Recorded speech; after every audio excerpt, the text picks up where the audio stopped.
Tokom 20. veka na prostore Australije doselilo se stotine hiljada Srba.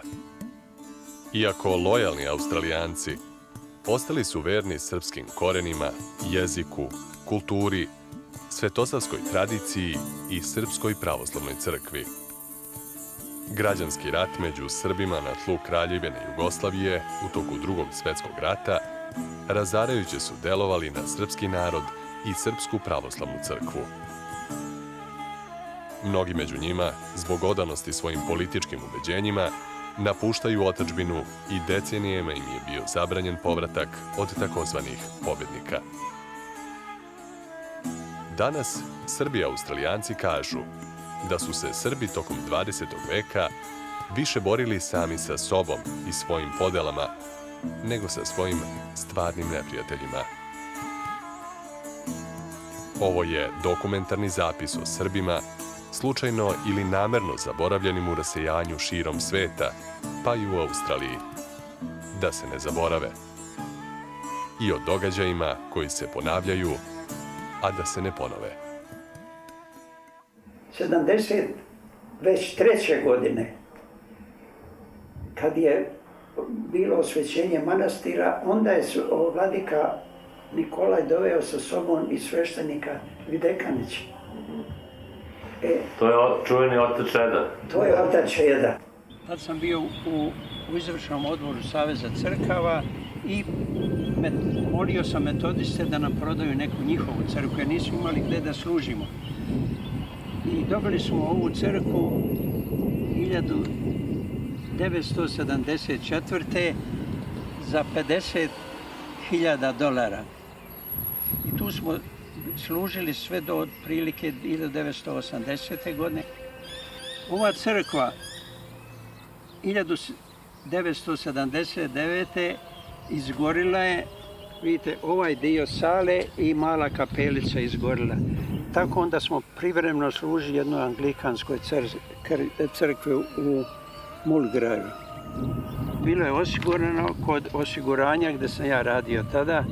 Koštalo nas je $39.400 popravka. Evo smo naknadno dogradili kuću za sveštenika, parohijski stan. To bi bio istorijat ove crkve koja je prodana Makedoncima za $135.000. 1980. godine kad smo kupili zemljište u Kizbari, koji smo platili 65 akera zemlje, bilo je $65.000. Ja sam dugo godina sanjao o svom povratku. Najprije da ćemo se vratiti kao oslobodioci ili da će da padne komunizam, međutim te iluzije su propale. Ali uvijek me srce vuklo da posjetim rodni kraj. Nažalost nisam uspeo, roditelje smo izgubili, nisam uspeo više da ih zateknem u životu. Stalno sam mislio na povratak, sanjao sam noću i tako dalje. Ali onda o 74. odlučim se da posjetim rodni, odnosno najprije Srbiju, pa poslije da odem i do Dalmacije. U to doba baš neko vrijeme zbog onih ustaških aktivnosti u inostranstvu nisu rado izdavali vize, a ja sam otišao kod konzula ovdje Cvetkovića, koji je bio bivši akademac Kraljevske jugoslavenske vojske i bio je dosta čovjek sa kojim se moglo razgovarati, nije bio cadrt i tako. Lijepo me je primio i na kraju mi je dao vizu, opomenuo me da ne pravim poređenja. Kaže, vi ćete naći tako mnoge stvari koje ne odgovaraju ovo i kaže, u vašem je interesu da ne pravite poređenje i tako. Ja sam mu rekao ko sam bio, da sam pripadao Đujićevim odredima, pa kaže dobro, kaže to je sve prošlo i tako dalje. Ja sam ipak imao strepnju da ide. Uvijek me misao vodila prema Beogradu. Sanjao sam da ću tamo kad završim veliku maturu da studiram. Međutim, to mi se nije ostvarilo. Mjesto Beograda otišao sam u Italiju, tamo počeo da studiram, međutim i to je propalo jer sam napustio studije i otišao u Četnik. Želio sam da vidim Srbiju. Za mene opanak bio pojam, veliki šumadinac. Za nas Srbe u Krajini, mi smo možda veći bili Srbi nego što su bili u Srbiji. Oni su znali, mi nismo znali šta je tamo, kako se živi, ali smo verovali da je mnogo bolje nego što je. I kažem, ta misao me nije napuštala. 1974. godine bilo je prvenstvo u Njemačkoj, prvenstvo svijeta u fudbalu. I ja sam otišao na to prvenstvo, nisam ni mislio u Jugoslaviji, zato i tako da nisam ni napravio vizu ovdje u Melbourneu. Međutim, po svršetku prvenstva zove me brat i onda sestra mi kaže, druga sestra Ljeposava, kaže teško je bolesna, možda je više nikad nećeš vidjeti. I onda ja odlučim da i ja krenem. Jer prije toga uvijek sam sanjao da me partizani progone. Iako, kaže, ništa nisam uradio, nikad nisam uprljao ruke krvlju, ni ja, ni moj brat. Ja nisam bio u borbenim jedinicama. U četnicima ja sam vršio dužnost nacionalnog povjerenika brigade. I dužnost mi je bila da objašnjava narodu šta je komunizam, zašto se oni bore.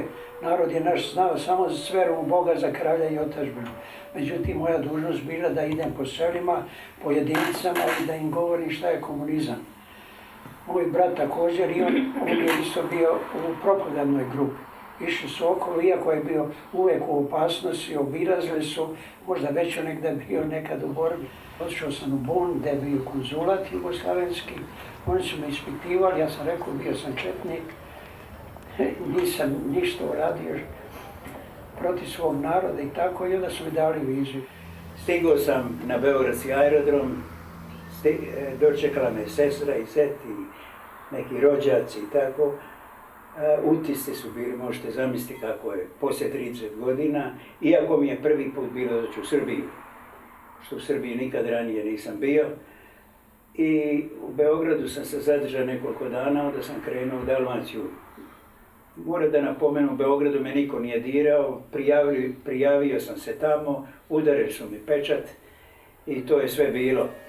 Međutim, kad sam stigao u Dalmaciju, u Kninu me je opet došao čovjek iz UDBE da me saslušava.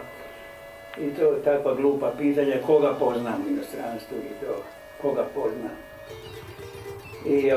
A poslije u Šibeniku opet, kad sam išao da se prijavim, opet je došao službenik iz UDBE i to nažalost neki Srbin, Nikola Dujaković, sećam se, pa čak me je pitao šta je radio, šta je govorio vladika Stefan, šta je onaj kazao i tako da. To je u vezi ovog dolaska vladike Stefana i osveštenja manastira. Da, i to je bilo i tako dalje. On je mislio kakve je govore držao, ali svakako ja nisam, šta je s nama razgovarao vladika Stefan i šta je govorio, ja nisam tu mnogo pridao važnosti, on nije ostalom ni govorio, ni držao politički govore i tako. A ovaj Dujaković, poslije sam čuo da je bio za vrijeme Krajine u Kninu, da je bio šef policije i da je među prvima pobjegao za Srbiju, možda još u Beogradu. Milo mi je bilo što sam bio, osjećao sam čak neko olakšanje poslije mog dolaska tamo i stvarno. Ste išli sa suprugom ili sam? Ne, bez išao sam sam, ali poslije nikad me nije napuštala ideja da ponovo idem i hvala Bogu išao sam, pa već od svršetka ovog rata nesrećnog posljednjeg bio sam 4 puta, a sad nameravam već i po 5. put da idem. Dočekali me brat i sestra su me na aerodromu i kad sam došao biti avionom prema Beogradu, meni su već suze počele da teku. Tako je treba, tako treba. To ja radim svaki put kad dođem kući. I sad mi dođe kad se setim kako je. Ja sam bio oduševljen. Čovjek čuje svoj narod što je ekavski. Počeli smo da obilazimo naše crkve. Bili smo tamo građani Svetog Save. A sećam se, samo su cigle bile i onda sam setio da smo mi još u osnovnoj školi 35. godine svi smo dali po jedan dolar za jednu ciglu za crkvu Svetog Save. I obilazili smo to, Oplenac, po Srbiji smo išli i ja sam bio oduševljen. I kad smo napuštali, opet sam plakao i zarekao se da ću sad dolaziti češće. Niko me nije ispitivao, u Beograd se prijavio, niko me nije ni pitao, ni ko si, ni šta si. Osjećam se slobodno kao da sam u Australiji. Međutim, u Šibeniku uvijek sam strahova, jer sam tu odrastao, završio škole, svi me znaju. I uvijek sam strahova da će me neki ili komunista ili ustaša prijaviti, ovaj bio četnik i tako. Međutim, hvala Bogu, imao sam sreću, proveo sam lijepo vreme i u Šibeniku, naročito obilazeći sve ulice, sećam se detinjstva i na groblje, otišao bi na groblje nekoliko puta da vidim grobove, slike od onih umrlih mojih rođaka i prijatelja, tako. Kažem, divni utisci su bili i tako baš sam na grobu roditelja tamo održali mali pomen, dodne od cvijeća i tako i sad ima sliku to. I ponekad gledamo tako. I tu, zato sam rekao i sad kad budem išao u Jugoslaviju, ako budem išao, ako mi se desi nešto, da neću da me dovode odnek da me sahrane u grobnicu gdje piše obitelj Popović. Prvog dana uvek željela da idem, jer stalno ta pomisao da ih vidim i da ponovo sve obiđem gde sam provela detinjstvo, to je bilo. I onda 76. godine kako sam se rešila sa mlađom ćerkom, sam otišla. I tako, kako sam ostala živa, ja ne znam. Ja mislim da sam svo vreme proplakala. Odem na groblje, svi pomrli, i jedna baba i druga i tetke i stričevi. Odem da vidim osnovnu školu, odem u gimnaziju. Gledam slike iz porodice, skoro nikog više nema, samo mlađi. Ali najteže je to bilo što su me uhvatili iz UPA, ispitivali me 5 sati u Novom Sadu. Ja njima kažem, pa vi niste svesni, mi smo svi prošli ljudi, mi stvaramo nove živote, mi ne možemo ništa vama da naškodimo. Kažem, ostalom, šta me toliko ispitujete? Vi više znate, oni su u ovom konzulatu imali arhivu o svima i mislim, tako je to iluzorno sada da pitaju gde je Miša Olčan, gde je Križanov, gde je Mučibabić, to su sve tatini prijatelji iz Boraži, da im ja o njima govorim, a znaju više nego ja što znam. I tako su me muvali i mučili 5 sati, dok na kraju brat nije došao sa njegovom Anđelijom koja je bila u partiji i bila je na visokom položaju i napravila tamo haos i grdila i Bog zna kako se oni izvinjavali i odveli me kući, ali bio je strašan haos.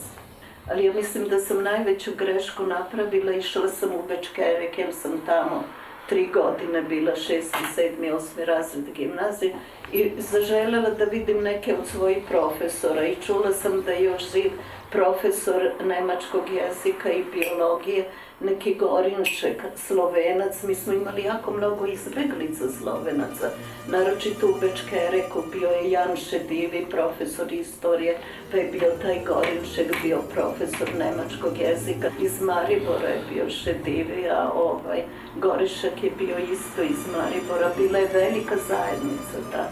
I ja išla da ih posetim, ja mislim da me je on prijavio. Jer ovi ZUP, šef odande je došao u Novi Sad iz Bečkereka. I tako je počelo to. Hvala Bogu, dobro se završilo. I ja sam im rekla, to je prvi i posljednji put da sam došla, jer je vrlo neprijatno iskustvo, ali posle sam opet željela da idem i išla sam još nekoliko puta. Sa Mirom sam bila 2 puta, jel? Da. A da li ste posle imali nekih problema i niko više nije bio ništa? Ne, nikad. Pa, bila sam pametnija. Nisam mnogo išla okolo. I ja se više nisam prijavljivao i to je dobro bilo. Ne, nikad.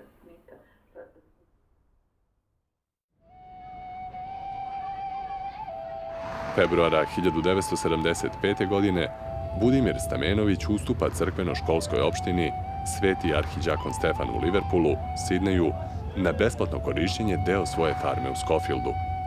Na njegov predlog, opština kupuje jednu drvenu vojnu baraku koju parohijani prenose na farmu i preuređuju u skromnu kapelu. 16. februara 1975. godine čin malog osvećenja kapele izvršio je nadležni arhijerej Nikolaj. Nakon punih 10 godina postojanja, ova crkvena opština prvi put dobija stalno bogoslužbeno mesto. Osnivaju se nedeljna škola za decu i folklorna grupa Rastko sa prvom učiteljicom Ljiljanom Nikolić. 1976. godine sa dolaskom novog sveštenika Milorada Lončara broj parohijana je sve veći.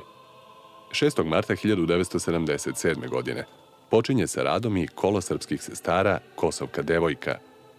Sestre su od prodaje kafe i kolača tokom prve godine rada predale svojoj crkvi $3.000. Jedan od članova crkvene opštine Sveti Stefan, Mateja Wolf, koji je rođen i živeo pre Drugog svetskog rata u Beogradu kao Srbin nemačkog porekla, a prešao u pravoslavlje po dolasku u Australiju, pronašao je imanje od 5 akara, odnosno 20 hektara, u Woodstock aveniji u Ruti Hillu. Crkvena opština odlučuje da kupi to zemljište po ceni od $40.000. Odmah su napravljeni planovi za buduću izgradnju i upućeni apel za pomoć i priloge svim Srbima u okolini. Avgusta 1978. godine kapela se iz Schofielda prevozi na novokupljeno crkveno imanje. 12. novembra 1978. godine episkopi Nikolaj i Vasilije izvršili su obred osvećenja zemljišta i kapele. Kuća koja se nalazila na crkvenom imanju bila je u veoma lošem stanju, ali je ubrzo osposobljena za parohijsku kuću. Međutim, gradske vlasti su stavile privremenu zabranu izgradnje na kupljenom zemljištu do polovine 1980. godine. Planove za hram uradio je arhitekta Miodrag Šundić. Temelje je besplatno iskopao Dušan Sančanin, a počasni predsjednik crkvene opštine Dragan Tošić finansirao je izlivanje betona. 11. januara 1981. godine obavljeno je svečano osvećenje temelja, a zidanje hrama počelo je marta 1981. godine. Hram je relativno brzo završen prilozima parohijana i dobrovoljnim radom mnogih početkom 1983. godine. Ukupno je utrošeno $300.000 australijskih dolara. I mogu da budem vrlo ponosan da sam jedan osnivač prvog sportskog kluba Beogradu Adelaide, koji danas ima izvanredne uspehe, jedan od osnivača i prvi sekretar pokreta srpskih četnika, koji je danas, kao možete vidite, najsnažniji pokret, najbogatiji pokret sa srpskim centrom. I to je u stvari bila srpska žiža. Nekoga je nazivao četnička koliba, nekoga je nazivao četnička kofana, ali ispravni Srbi nazivaju se srpska žiža. Vi danas, kad pogledate, poti u Boranik, zar on nije ukras i ponos cele srpske zajednice na ovom kontinentu. To smo mi, on, mi. Mi smo kupili to zemljište, to je bilo brlo, mi smo to raščavljali, kao mali dečko dolazio tamo da nas služi vodom, Nikola isto tako, Boško isto tako. 1971. godine tad smo počeli da radimo četničku kolibu. To je bila jedna mala zgradica, to nije bio plan da se pravi sala ili nešto, nego samo jedna mala baraka da bi se mogle stvari staviti kad se piknik održava. To je bio ideja tada toga članstva, pošto nije bilo mnogo članova, tu je bilo 16 do 17 ljudi u pokraju. Tako da smo se sastali, da tu se među nama nalazi jedan veliki Srbin, bilder, pokojni Dragan Tošić, koji je došao tu i sa koracima samo obilježio i kaže: momci, vi rupe kopajte za mnom ovdje, ako ja obilježim, da ćemo praviti. I tako da se je napravila koliba, stvarno nešto lijepo, malo, ali lijepo, do 150 ljudi koja mogu da primi. Završili smo je brzo. Kad je Đujić dolazio, otvarao, tu je bio Vladika Lavrentije. Osvetili su četničku kolibu i otvarali fudbalsko igralište. U Sidneju Glenening sport centar. On je početni udarac izveo i sada, pazite, koliko je to bilo zaplašeno od tih komunista. Imali fudbalera, imali smo koliko god hoćete u Sidneju da može da igraju. Niko ne sme da iziđe da igra, da Vojvoda Đujić početni udarac. Imalo je nekih hrabri koji su izišli, čak sam morao ja da iziđem u 37 godina, više sam imao, skoro 40 godina, da iziđem da igram, da bi popunio broj i da se pohvali. Vojvoda me proglasio kao najbolji igrač. Čak su počele već i male svadbe da se održavaju to, ali nije bilo dugo, koliba je izgorila tako da se planovi radili za novi plan. Naša glavna organizacija je Pokret srpskih četnika u Kanadi. To je naša matica gdje naš pokojni vojvoda Đujić je bio glavni. Mi smo odbor za Australiju. Imamo također posle rata, pogotovo posle pada komunizma, Pokret srpskih četnika je obnovio svoj ogranak u Beogradu. Gledamo da surađivamo uvek sa našim organizacijama koji su prosrpski. Sa Crvenom zvezdom smo, oni kad su dolazili u Australiju, igrali su ovde na našom imanju. Tu su bili. Oni su bili naši gosti, bio je i Pixi, je bio isto tako više puta. I sa Japanom. Špiro je govorio, teška su vremena bila pod komunizam, da jedna četnička organizacija opstane. Jer ovdje je bilo špijuna koji ljudi nisu smeli da dođu u ovu organizaciju i tu u ovaj dom, zbog toga što su ih snimali i tamo nisu smeli probleme stvarati. Hvala Bogu, komunizam je pao, narod se ujedinio, Pokret srpskih četnika i ostao. Samo što smo jači, veći i bolji smo. 78. 9. tad je počet klub da se radi, uzelo nam je više nego 6 godina. Većinom dobrovoljni rad, smo radili vikendovi kako smo mogli. To se uduljilo, ali ipak se napravilo jedan dio. Zgrada u to vrijeme bila moderna, bila je moderna cigla, fasadna van i to, ali kako su godine prolazile, uprave su se mijenjale mnoge, dolazilo do teških vremena, čak je bilo i da banka, šerife su slali da se proda sve imanje i klub i sve, pošto nije se mogli, uprave koje su bile unutra, nije su vodile mnogo brige i nije se banka plaćala na vrijeme. Tad smo nas, oko 20 familija, prišli, sazvali miting, tad je bio Vojko Petković, Nena Borak, sekretar današnjih pokreta, njih nekoliko još koji su bili glavni da se skupi narod i skupimo pare, otplatimo banku. Tako smo i napravili. Skupili smo novac, banku smo isplatili, u klubu ništa nismo zatekli, čak ni boksu jednu pivu u konobaru. Zaimali smo od ljudi pare da bi kupovali piće, hranu i drugo da krenemo sa biznesom 1994. godine. To je bilo kad je i rat bjesnio u našoj otadžbini. Bilo je teško, pravili smo piknike, na sve moguće načine smo radili da se izvučemo iz krize i hvala Bogu izvukli smo se.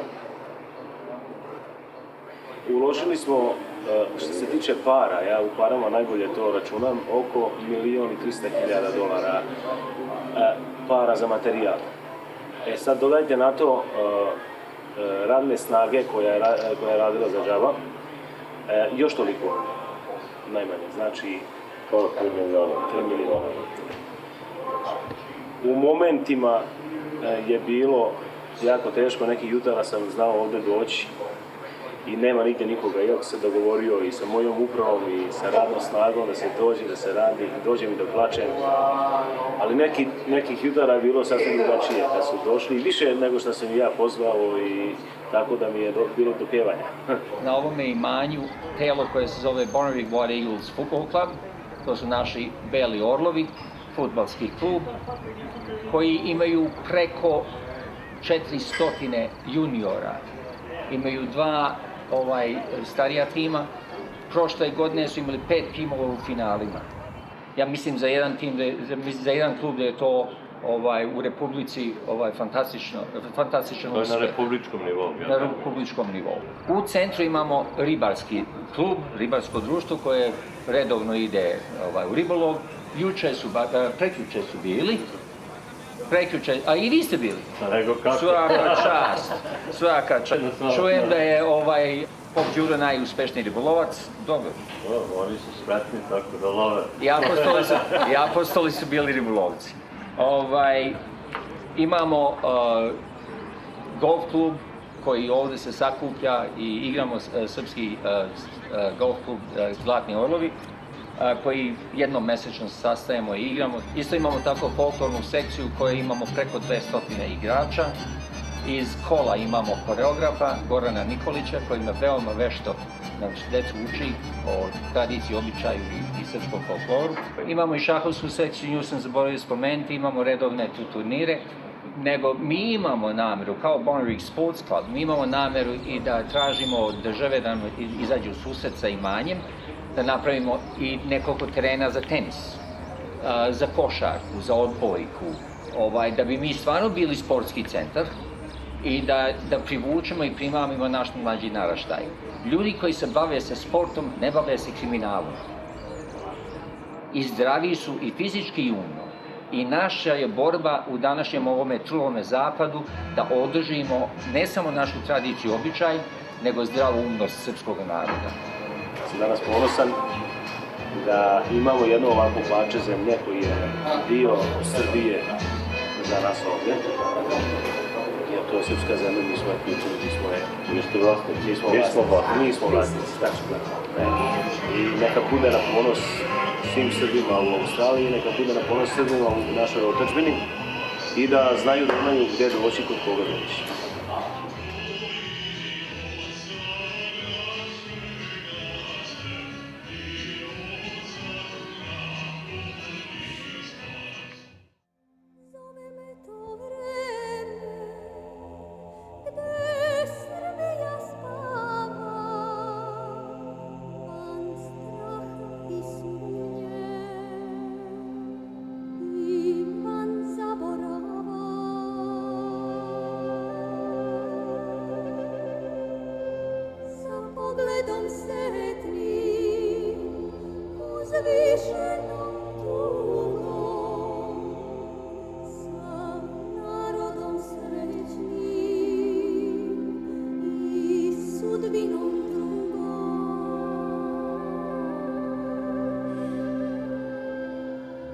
Zove me to mesto na Atosu sveto, sred iskonskog mira, nema niča navre, preslikani snovi zvone kroz tamare, molitve i